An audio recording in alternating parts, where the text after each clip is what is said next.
Good morning, everyone. Welcome on this rainy day. It's good to see everybody. We welcome you to the UCCE Master Gardener Program of Riverside County and Western Waters Efficient Landscaping Workshop. Your hosts today are Rosa Olays. She is our Master Gardener Volunteer Coordinator, and myself, Western staff. So good to see everybody. Rosa? Good morning. Good morning. Thank you for being here today. Before we get started, I would like to mention a few of our Master Gardener events throughout Riverside County. The Master Gardeners are trained volunteers that offer science-based information and who advise and educate the public on gardening and horticulture. Our information tables, Ask the Master Gardener, are often available at farmers markets throughout the county. In Corona, Riverside, Temecula, we have two at Vale and Promenade, Moreno Valley, and Murrieta. If you're in the desert area, you can look for us at farmers markets there. In Palm Springs, La Quinta, and I believe we're going to be opening up one in Rancho Mirage. Thank you for attending the workshop today. A big thanks to Kathy Steckman. The recording of this workshop will be online at the WMWD as well as VMS for Master Gardeners. We look forward to seeing you in April for our next WMWD and Master Gardener presentation. A big thank you to all who have joined us today. I do have a couple of other announcements. One is that Master Gardeners will start a volunteer training in September of this year. We have started recruitment, and there are information sessions in April and May. So if you're interested, you may want to contact the Master Gardener program. Or take a look at our website, and we do have information there. Also, we will be collecting your names and providing them to the State Office Master Gardener Program. There is an evaluation that is sent out via email about 3 months after the presentation. We're looking at what kind of an impact our Master Gardener Program has on the community. And you will be asked questions such as, what, after taking this presentation or workshop, what changes have you made in the area of gardening? It's completely optional. You do not have to do it, but we really appreciate the feedback and information. If you do not want me to send in that information, you can send me your name on the chat, and I will make sure that your name is not included in the list that I will send to the state office. It is not a marketing thing. It's strictly for evaluating our Master Gardener program. I really appreciate it, and I think we can get started with our presentation. Oh, let's see here.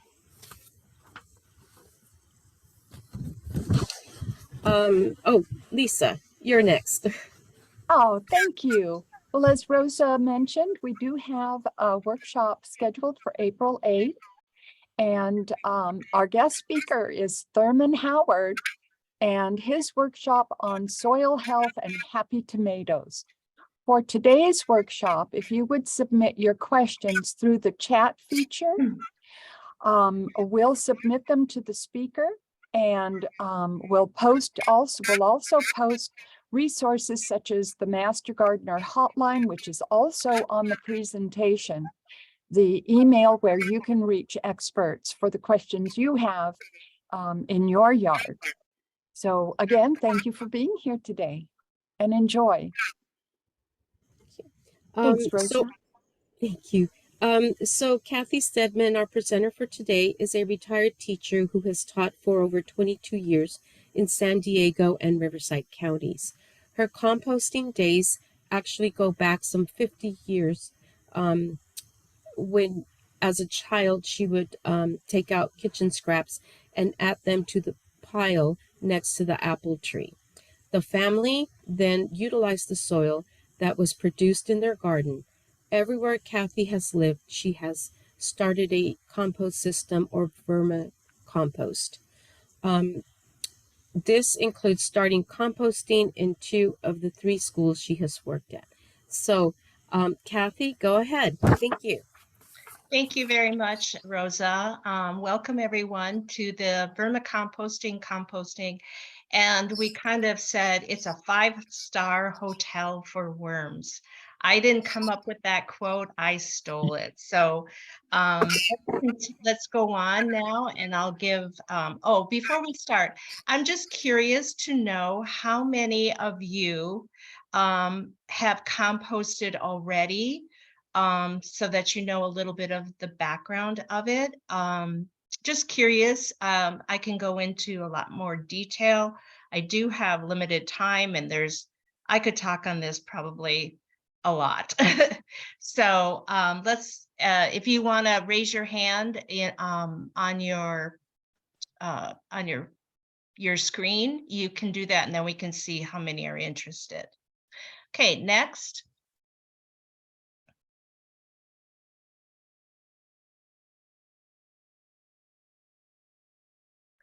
Okay, so I'm a master composter with the Riverside County Waste Resources, and you can go to their website for all kinds of information.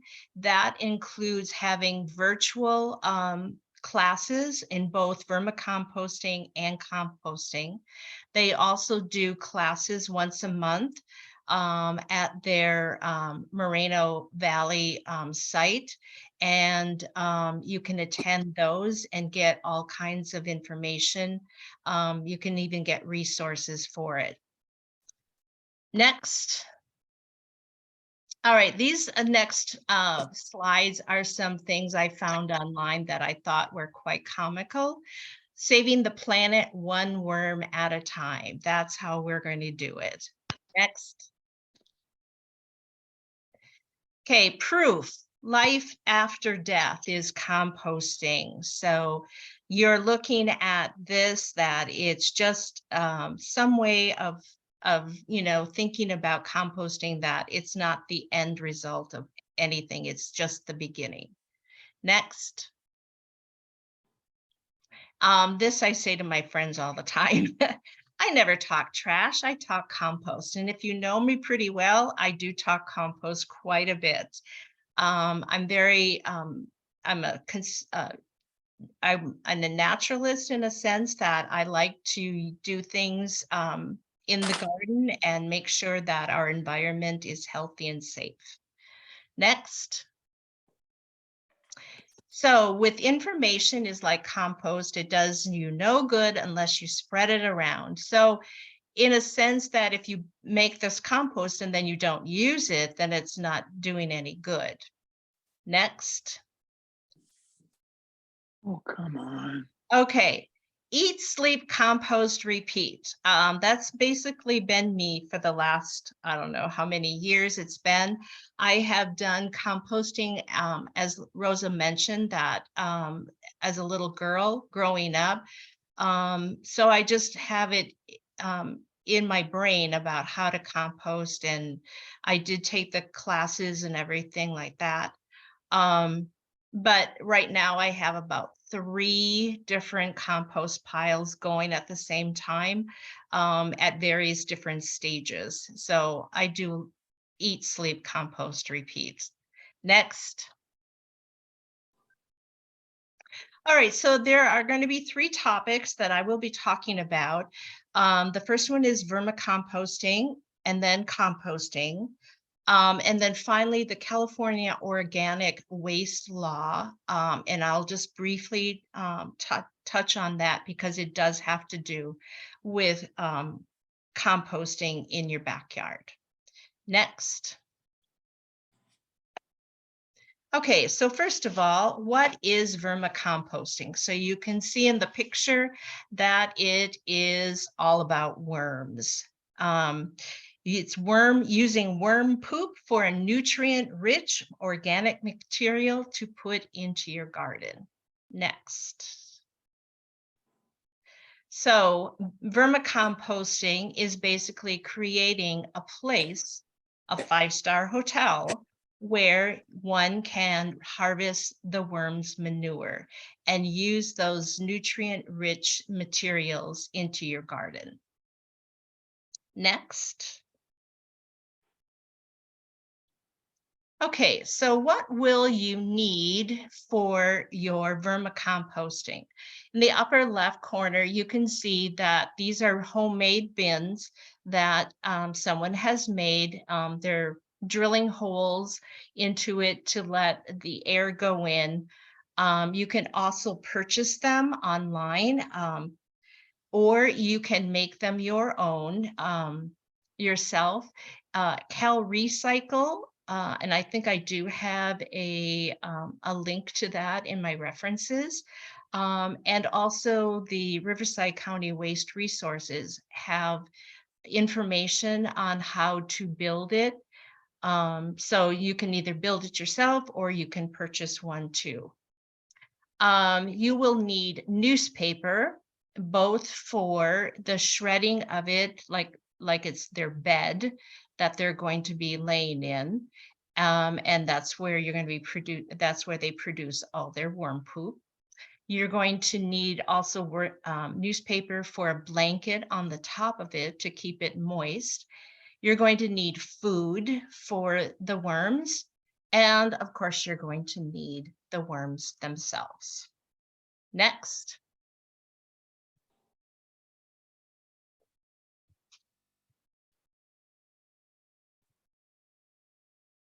Okay, so you can purchase a worm bin for $26 at the headquarters of Riverside County Waste Resources.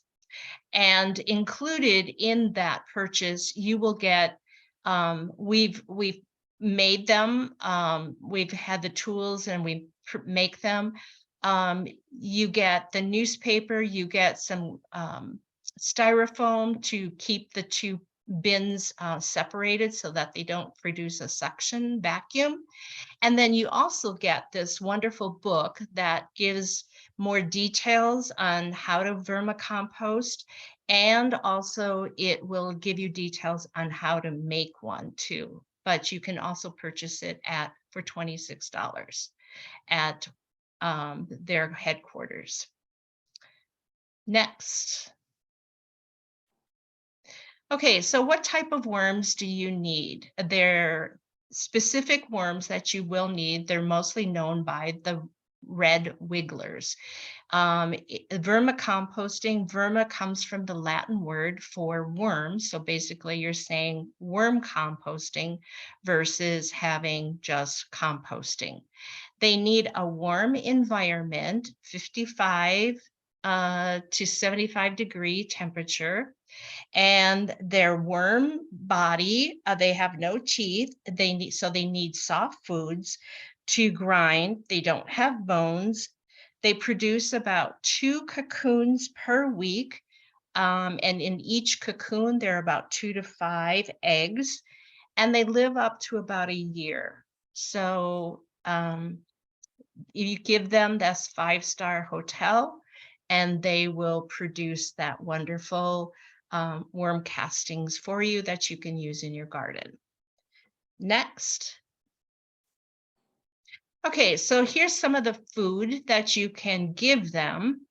The raw fruit and vegetables, and you chop them up because it will take them longer if you don't do it. You can put in like whole banana peels, and eventually they'll eat it up, but it sometimes helps a little bit better to chop them up.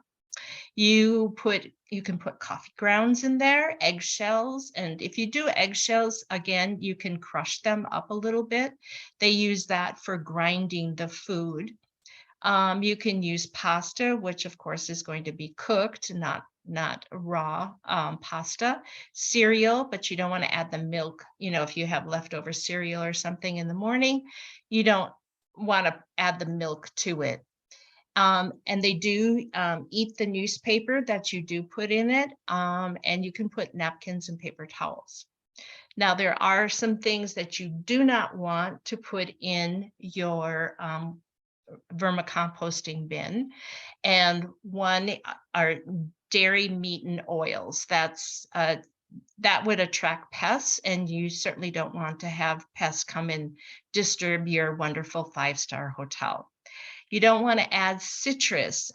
Citrus is very acidic, and the worms don't agree with the citrus food that they get. Of course, you don't want to add feces.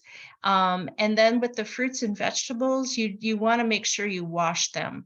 The reason is sometimes like banana peels will carry the tiny eggs of fruit flies and other such animals. And so that will come into your compost or your bin, your worm bin, and then you'll have fruit flies in there. So you want to make sure you don't get that in there unnecessarily. And then of course you don't want to put your grass clippings in there.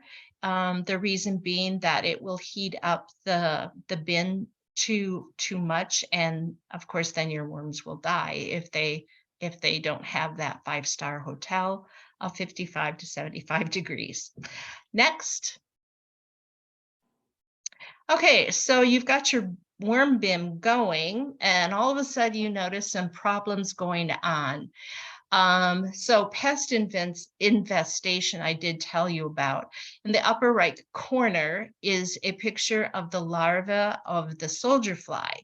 And that's how the larva, the eggs can come in, is on the banana peels. So you really want to make sure that you wash those peels like before you even, eat it or whatever, the bananas.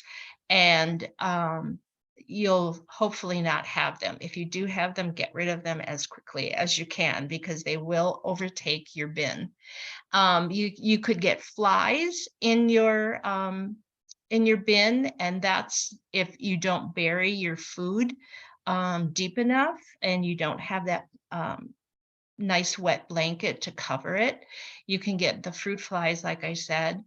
Other pests, again, if you don't bury the food, you could get, like, I don't know.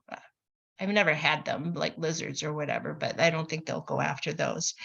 Then you want to make sure that you do not put your bin in direct sunlight. They don't like the heat. So you want to make sure that's that 5-star hotel.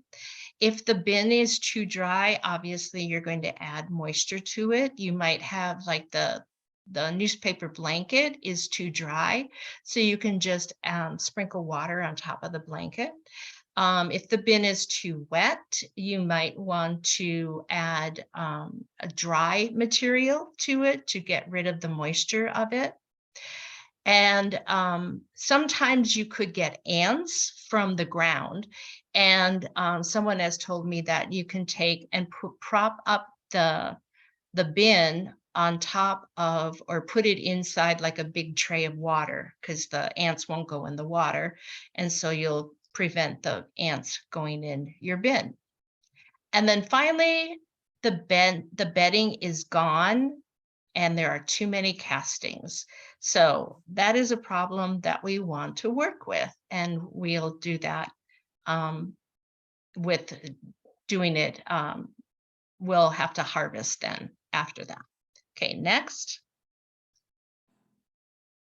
Okay, so harvesting the worms. Actually, harvesting the worms is meaning that you're going to take and separate the worm castings, which is the worm poop, from the worms. And you're going to do that.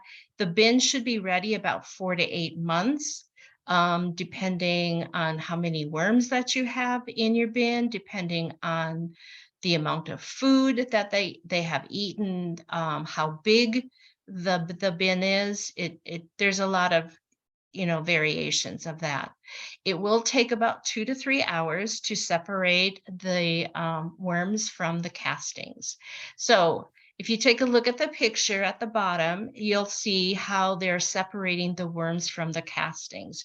You're going to take all the castings out of your bin, put it on a table covered with plastic, and then you're going to put them into smaller piles, 8, 10 piles. And then you're going to slowly, using like a stick or your fingers, slowly move the castings away from the worms. So the worms are going to then migrate towards the center of the bin, because they don't like the light. They want to stay away from the light. And when you keep going more towards the center, you're going to be spreading out your castings and then eventually end up with just a pile of worms, and the castings are all separated.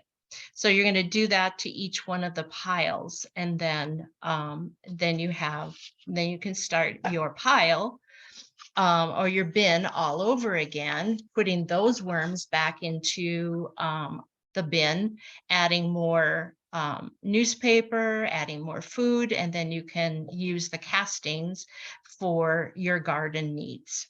Next. Okay, so what kind of things can you use the castings for?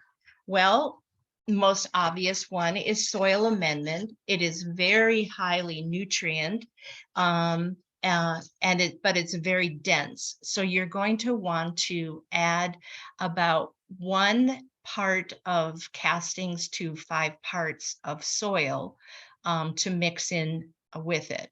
You can also put it on your lawn as a top dressing by just sprinkling it out on your lawn and then watering it in. And then if you want to make a plant mix, it would be 1 part castings to 5 parts of soil, or you can make worm tea.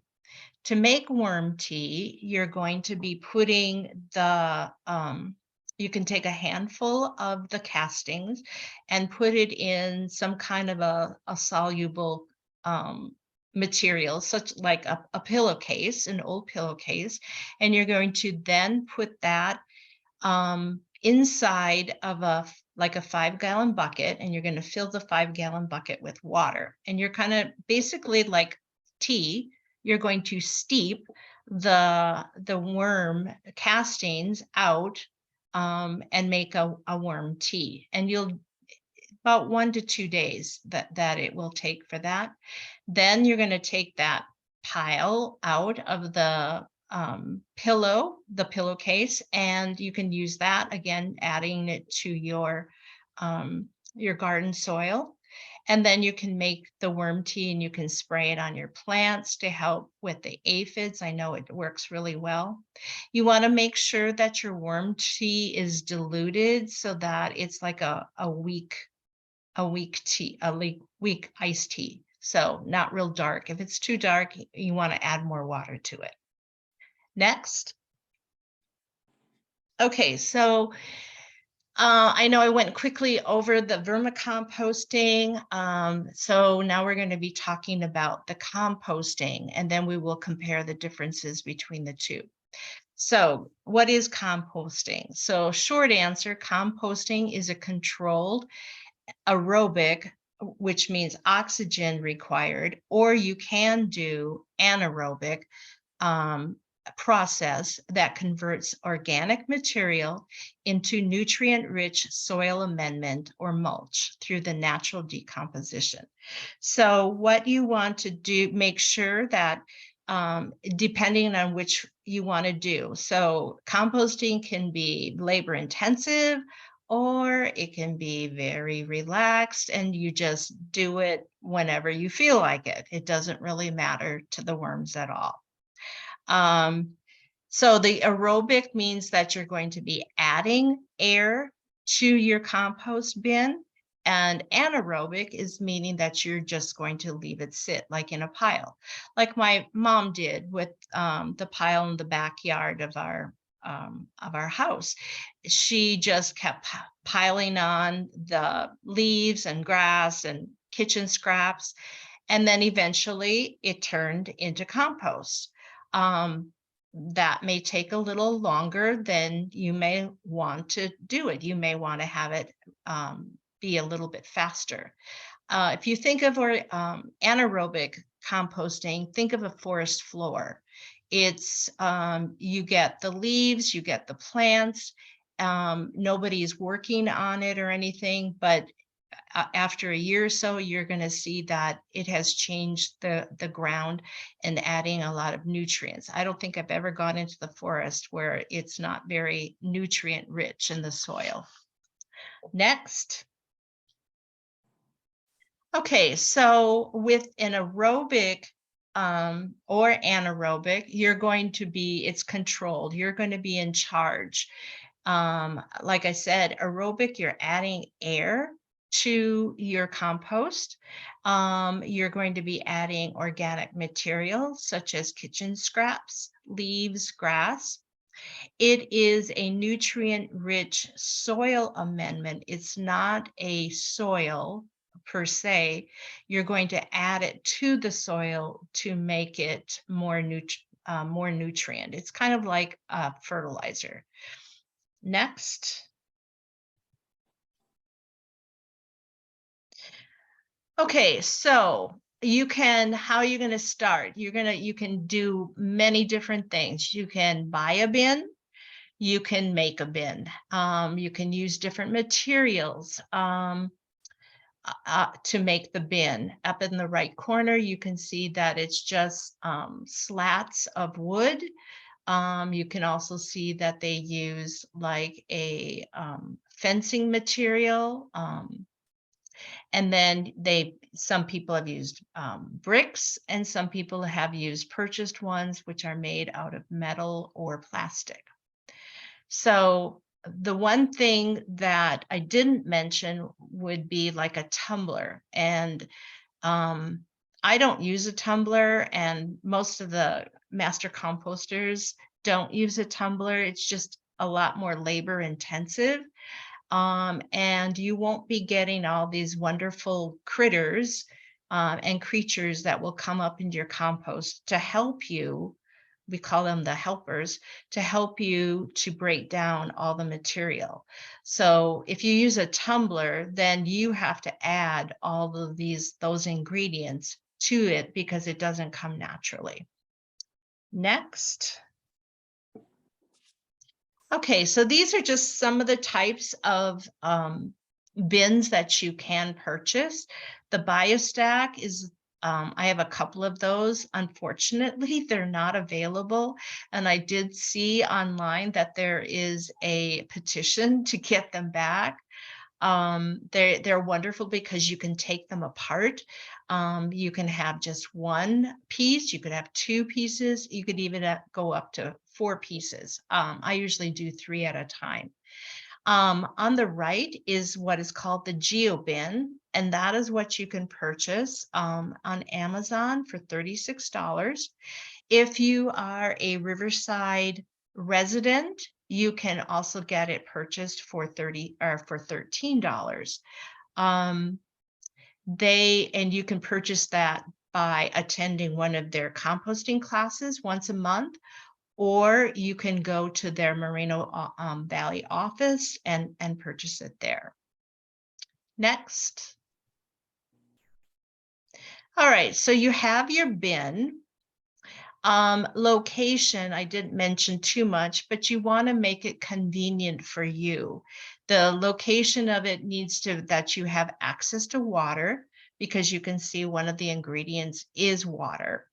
And you're going to make sure, you want to make sure if it's like, I have it like on the side of my house, but I have it about 2 feet away from my house because you don't want to get it too close, because the worms don't know the difference between the wood that you put inside the compost bin and the wood that is part of your house. So you want to make sure that it's at least 2 feet away from your house.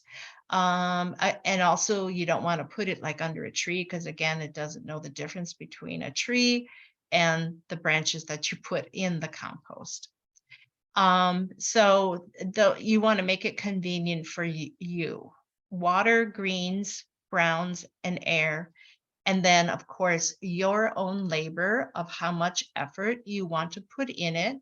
And you're going to be using those wonderful helpers that are in the soil itself. Next. Okay, so these are the helpers from the soil, the microorganisms, bacteria, fungi, actinomyces. Actinomyces are kind of a mixture between a bacteria and a fungi. Those are the helpers that are in the soil. They will come when you build it. And believe me, they do come. You can't see evidence of, you can't see the microorganisms, but you can see evidence that they are there, especially the actinomyces. And I'll talk about that a little later. And then, of course, then you have your macroorganisms are the bugs and the worms that you see. You're not adding those to your compost. They will come from the ground. And that's kind of why you want to keep it on the ground, not a tumbler. You don't want to put it on cement. Obviously, you won't get any of those wonderful helpers in your soil if you do that. And those are grub worms, and yes, you will get grub worms, and chickens absolutely love them. So I don't have chickens, so I have to just kind of deal with them. But the worms, I just turned my compost and I have oodles of worms in my compost right now. Okay, continue. All right, so the bacteria, what is it? It's in order for a fast aerobic composting to take place, you will need these microbes. They are going to do a lot of the work in the first week or two for you. You're just going to help them by giving them air and water and that 5-star hotel. What you want to remember too is that with aerobic composting, you're going to be needing to add the air to it that they will need. They're the workhorses of it. Don't worry that again, I mentioned that they're already in the ground, they're in the soil, they're going to do a lot of work for you. So they are the ones that are responsible for the rise and fall of the pile of your temperature. And yes, your compost pile will heat up, but it won't heat up to start a fire. We just don't have the ability to do that with our home composting. Okay, next. All right, so your bacteria workers are divided into 3 categories: the psychrophiles, the mesophiles, and the thermophiles. And each do their work separately. The psychrophiles are the first. They're usually when you just started, 55 to 70 degrees. They're working in there and breaking down and eating all these wonderful things that you've given them. It gets starting to get too hot, and so they die off. They get eaten. And then the next group are the mesophiles, and they like temperatures around 70 to 90 degrees. And then finally, the thermophiles are the ones that are really the hot guys. They like it between 90 and 200. Now, my compost, when I was testing it, I got up to 140 degrees, but usually after 3 days, it will start to cool down. And then once you turn it and you put the air and the water back in for the next 2 or 3 weeks, you're going to continually get this hot composting taking place. Next. So the psychrophiles are the cool temperature, and they're the ones that releases the heat and the nutrients. So then the mesophiles will take over. They're the real workhorses, and they consume everything. They do a majority of the work. And then the thermophiles are there for the first 3 to 5 days that you have you put your compost together. And that is where the actinomyces are active. So the more heat means better, faster compost. Next. Okay, so what should you put in your compost bin? So you can see I have the browns, I have some leaves, and then in the other picture on the right, I have my scraps of food. A lot of times when I'm going to be putting a compost bin together, I will take and put my kitchen scraps in the freezer. I'll wrap them up. I usually keep a plastic bag inside my coffee can.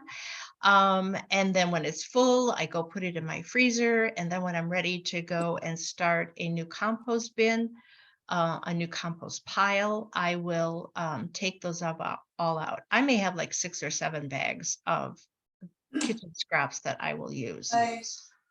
In the middle picture, this is what you can download from the RC Waste Resources site. It'll give you a very You were supervisor from McDonald's. it'll give you a very detailed list of your browns and your greens and the items that you shouldn't put in your compost bin. But we'll talk about those ingredients too. Next.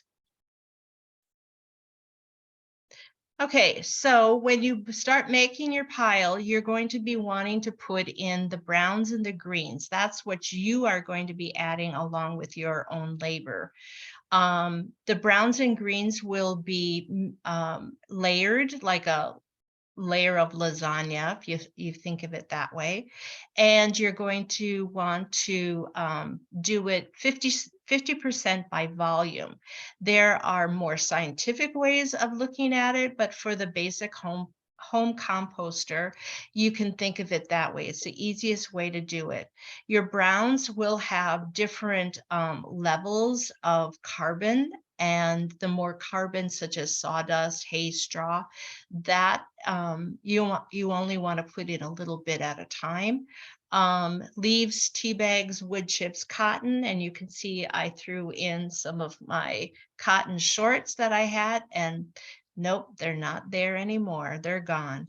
Dryer lint, yes, it's those are the refuse of the clothes that you put in your dryer, and it's basically your cotton clothes breaking down. So you can add the dryer lint, coffee filters, and newspapers you can add also.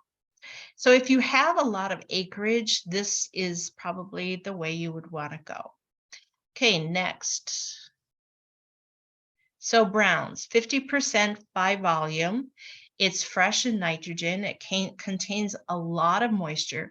And this is what breaks down fastest and the very first week, you probably go back to it, you probably won't see hardly any of the kitchen scraps at all.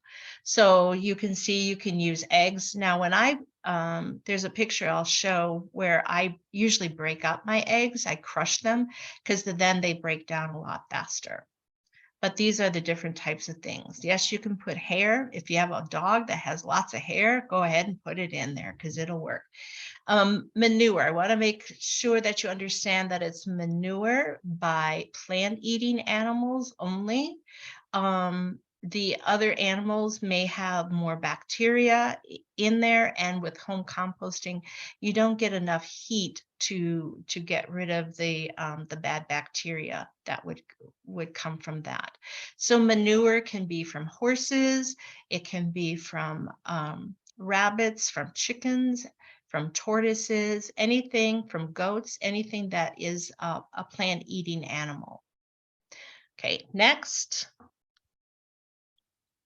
All right, these are just another picture. You can see a lot of you can see the dryer lint that I have in there, grass, leaves, kitchen scraps that are frozen, I guess it wasn't shorts. It must have been like a cotton sheet. You want to make sure it's cotton. If it isn't cotton, you'll find out for sure because they will leave what is not cotton behind. Next. Okay, and there's more of my kitchen scraps that I have. Dried plant material that was from around my yard. Next. All right, so these are materials that you do not want to put into your compost bin. Meat and bones, fats and oils, dairy, that's an obvious because those will attract four-legged creatures, including your own dog or cat. And you will get some critters sometimes. I've had a few in the past. I've even had a non-legged critter in there. I think it was like a garter snake or something. Anyway, uh-oh, my computer is not liking me. Hold on. I'm just going to stop my, there. Okay. My computer is acting up. Okay, so meats, bones, fats, oils, dairy, coal and charcoal, it just does not break down. Weeds that have gone to seed. With the recent rains and everything, I went out very quickly and got a lot of wild grass, but I did it before the seeds started forming. Pesticides and poisons. Pesticides don't know the difference between the good bugs and the bad bugs, so that you won't have any bugs if you put something that are pesticides. And that would be like if you're putting pesticides on your grass or any of your other garden items, it'll kill the critters that are in your compost, so you don't want to do that.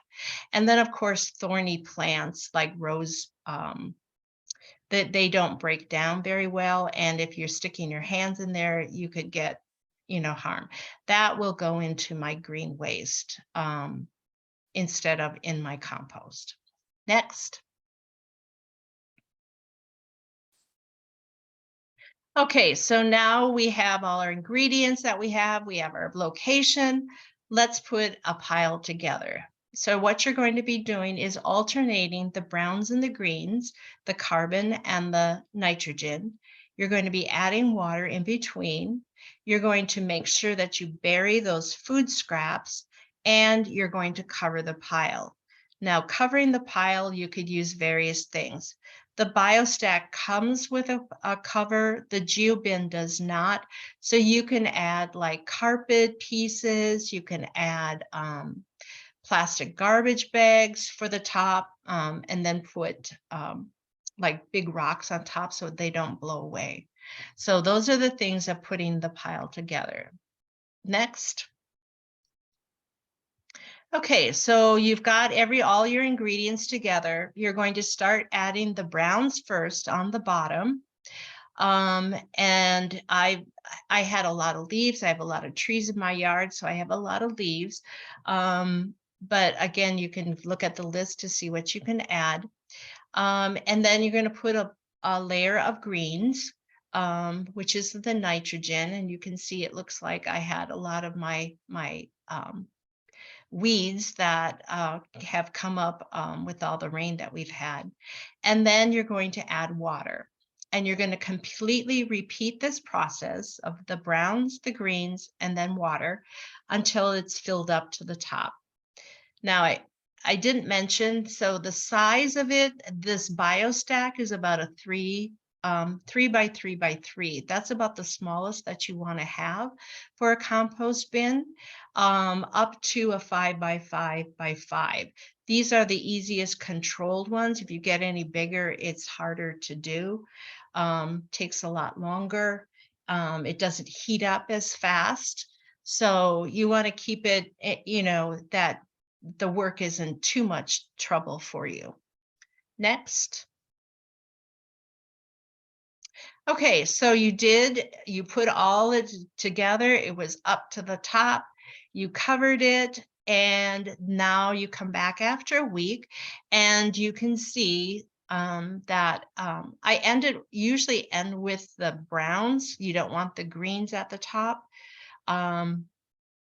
because the greens are the ones that break down quicker. So you can see that around the edges, it's more dry than in the middle. And so you want to make sure that you incorporate the dried materials more in the center, and then you can put the wetter parts out on the edges. So you're going to use, you're going to come back and turn the pile, and you're going to add the water, and you add air by fluffing the mixture and by turning. Okay, next. All right, so turning your pile. You're going to need twice the space of your compost bin. So look at the bottom picture. You can see, because you're going to be moving the ingredients from the filled bin to the empty bin. If you have the BioStack, you can just kind of lift up the layers and then just move it over that way. If you have the GeoBin, you're going to have to lift up all the way around the bin or the pile. It will lift off and the pile will stay intact. And then you're going to put it right next to where that pile is. The middle of the pile is the wettest, the outer is the driest. You're going to use a pitchfork. That's to add, to lift up the material and put it up and over the empty bin. And it also is used to fluff the material with the pitchfork. And about after 5 or 6 inches, you're going to be adding some water. You want to have the composition of like a wet, wrung out sponge. You don't want it to be too wet, but you don't want it to be too dry either. Next. Okay, so after about 8 to 10, 12 weeks, depending on how often you turn your pile, you're going to get a finished compost. And it will look similar to this, depending on what you have put in it. You can see that I had some branches. You can break those down so they break down faster. But it's going to look like this. It's dark and crumbly. It smells like fresh earth. It's moist, and there's nothing left of what you put in it. It's black gold. So you can leave it like this. Sometimes I will sift it with a 1/4 inch hardware cloth that you make like a sieve. And then you can add that to your garden, but we'll talk about how you can use this wonderful finished compost. Next. Okay, so what are the benefits? Next. So first of all, you can use it as a soil amendment. With sandy soil, it will add nutrients to it. It will give it more substance so that the water does not run quickly through it. And of course, it always adds nutrients. In a clay soil, it will break down the clay so that to allow the water to go through. Basically, what you want is to end up with is humus as far as your soil is concerned. Has a rich, dark, nice smelling, earthy smell of soil that is good for your plants and vegetables. Next. You can use it as a garden amendment. You can add it to your garden soil to add the nutrients that were depleted by your plants. I know tomatoes deplete the soil of calcium and nitrogen, and you want to make sure that you put all of that back in there. And you don't want to just put it on the top, especially if it's a garden amendment. You want to make sure it's mixed in to your regular soil. Next. Okay, and then of course it makes a great mulch, which is where you can conserve your water content. If it's partially completed compost, it will protect the structure of the soil. The only thing you want to remember is that you don't put it right up against the trees or like rose bushes or something, because again, it doesn't know the difference. If it's if it's partially completed, it will just continue to break down and start to go after your plant, and you don't want that to happen. It moderates the temperature of your soil so that if it's too hot in the summer, you can make sure that it is you keep the temperature at a better, easier, lower temperature to act as to keep it cooler. And then, of course, it acts as a cushion when it rains so that you don't lose all those nutrients when it does rain. It will keep it, the rain from washing it away. Okay, next. All right, so we talked about both the worm castings, vermicomposting, and we talked about composting. So which is better? Next. Well, they both have benefits. I have done both. So vermicomposting, you will probably lean towards if you have a smaller space, if you don't have a lot of grass cuttings and trees and leaves. So you have a less space, you have less materials to put in it. It's less work on a weekly basis. You're only adding the food to the worms. And then about every 4 to 8 months, you're going to be, putting a little bit more work into it. It needs less materials. It's very highly nutrient, and you can keep it indoors if it gets too hot outside. There's other ways to keep it cool. I've known people that would add like ice to cool off the bin if it gets too hot, if the ambient temperature is too hot for the worms.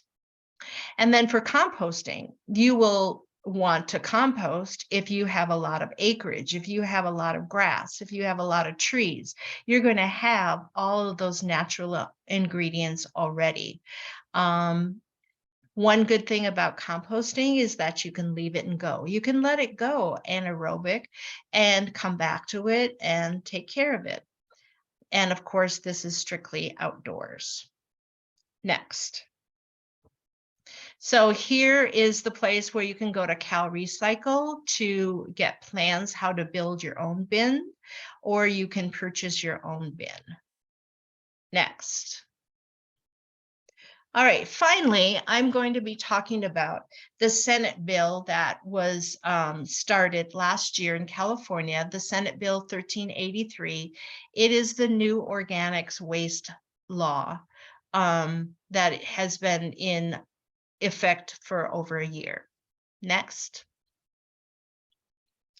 Okay, so the thing that I found out about this law is that the county does not have anything to do with it. It is all in your waste hauler.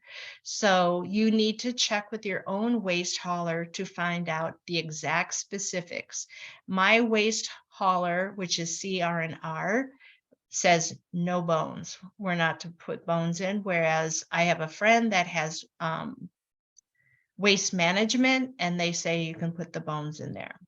You can use these food waste bags. They are compostable. My waste hauler that's the only plastic, so-called plastic, that you can put in the green bin. And by the way, it's not called the green bin anymore. It's called an organics waste bin. So these are some of the things that you can put in the into the organics waste bin. Next. Okay, so this is the flyer that I received from the CR&R. So you will need, if you have not gotten any information from your waste hauler, you need to contact them, and they should have all the information. It's been over a year now. So you can see that they have all the recyclables, what you can put in each of the bins, and then it has the list for the organics waste bin. Mine in particular says no bones. And then it shows what you should put in your landfill. So of course you're going to put pet waste in there, palm fronds. You can't put plastic, glass, or metal into the green waste or the organics waste. You can put those or compostable bags in there. So what I've come to the conclusion of when I'm doing this, and I'm going, okay, I can put these bags in there, but why should I have to? So I've decided that I'm going to freeze like my, well, my oils I already put in the refrigerator so that they harden. Fats that I cut off like meat and stuff, I'll put that in the freezer. And then the night before that I am going to take out my trash, I'll put it in my organics waste bin. Okay, so again, just to repeat that you need to contact your own waste hauler to find out what their specific rules are. And they probably are going to, it's different than a compost that you do at home because they obviously have a bigger facility that they're going to be using. Okay, next. And next. Okay, so any questions you can email me, and there we also have the helpline for the Riverside area and also for the Coachella Valley. Okay, I'll take questions. I guess we don't have too much time for questions. Hi, Kathy. It's Georgia. I think you've done an excellent job, and there are not many questions. Oh, great. A great teacher you are. Well, I had a lot of experience. That's great. Very informative. Thank you. Anybody have a question? Go ahead and put it in or unmute and ask it.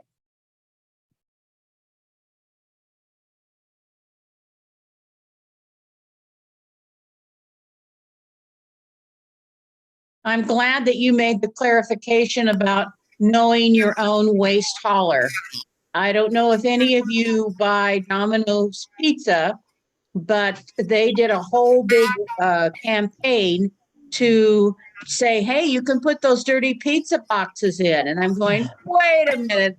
I don't think that's what, and I'm waste management Vertec. I don't think that's what they allow. So I dug into that and I was right. They don't allow that. So Domino's is just going after the marketing bit. Yeah, yeah. I do know that I guess if it's not really too greasy, you can put it into your blue recyclables. But I think if it's got a lot of grease on it, they don't want it. No, they wouldn't.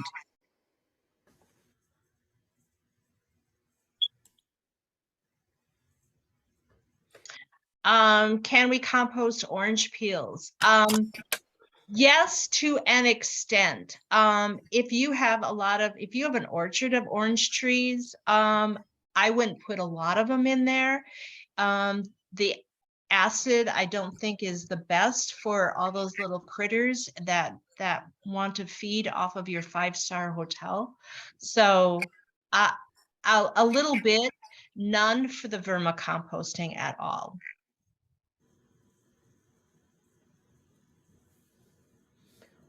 Well, thank you very much for attending the workshop today, and a big thanks to Kathy Steckman.